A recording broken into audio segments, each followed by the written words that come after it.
If you tried to describe what God is like, it could be difficult or daunting. But when the people who wrote the Bible pondered the mystery of God, they consistently describe God's character in this way: compassionate and gracious, slow to anger, overflowing with loyal love and faithfulness. We're going to look at this third phrase, that God is slow to anger. Now, that might surprise some people. Isn't the God of the Bible mostly angry, striking people down for their sins? Well, it turns out that God's anger in the Bible is way more nuanced than that, and way more interesting. In Hebrew, the phrase slow to anger is pronounced erek apayim, or literally long of nose. But what does God's patience have to do with a long nose? Well, first, we need to look at the common biblical Hebrew way to say that someone is angry. Their nose burned hot. Like in the story of Joseph, when Potiphar thinks that Joseph tried to sleep with his wife, his nose burned hot. It's usually translated, his anger burned.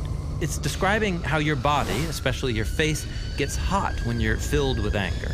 And so in Hebrew, the main words for anger are either nose or heat or hot nose. This is why a patient person is called long of nose. It takes a long time for their nose to get hot. Like in the biblical proverb, a person's wisdom is their long nose. That is, their slow anger. Now, in the Bible, God gets angry numerous times, but God doesn't have a nose or get hot. These are metaphors, using our experience of hot anger to describe how God feels when he witnesses human evil. Just like you would get angry if you saw a child being bullied on the playground, so God gets angry when humans oppress each other and ruin his world. In the Bible, God's anger is an expression of his justice and his love for the world. But he's slow to anger, which means he gives people lots of time to change. Like in the story of the Exodus, when Pharaoh enslaves the Israelites and has their baby boys thrown into the waters. God sends Moses to confront Pharaoh. And Pharaoh's given 10 chances to let Israel go free, but after the 10th refusal, Pharaoh rides out with his chariots to destroy the Israelites, and so God destroys him in the waters. Pharaoh's own evil is turned back upon him, and we read that this is an act of God's hot anger. Now, that's really intense, but think about it. God wouldn't be good if he didn't get angry at Pharaoh's evil and eventually do something about it. And notice that God's anger is expressed by handing Pharaoh over to the consequences of his own decisions. And this is actually how God's anger is shown throughout the scriptures, like in the story of the Israelites.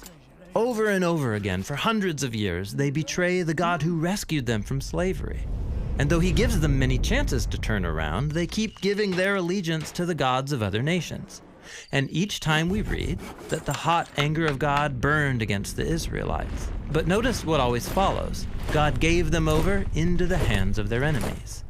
Israel wanted to serve the gods of other nations, and so God, in his just anger, gives them what they want, as those nations circle back and defeat Israel. This is similar to what the Apostle Paul says in his letter to the Romans. He says God's anger is being revealed against human evil, and then 3 times he says what that looks like. God hands people over to their destructive desires and decisions, even if it leads to death.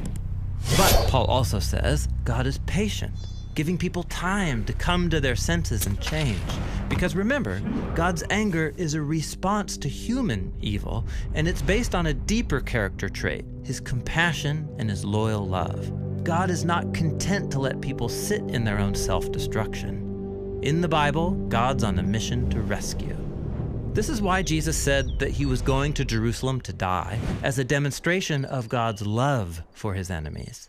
He would stand in the place of his people who were choosing self-destruction and take the consequences of their decisions upon himself. In Jesus' life, death, and resurrection, we see God's anger at evil and his love for people working together to provide forgiveness and life for a humanity lost in self-ruin. So God's anger in the Bible is really important, but it's not the end of the story. When God is angry and brings justice, it's because he's good. And he's extremely patient, working out his plan to restore people to his love. And that's what it means to say that God is slow to anger.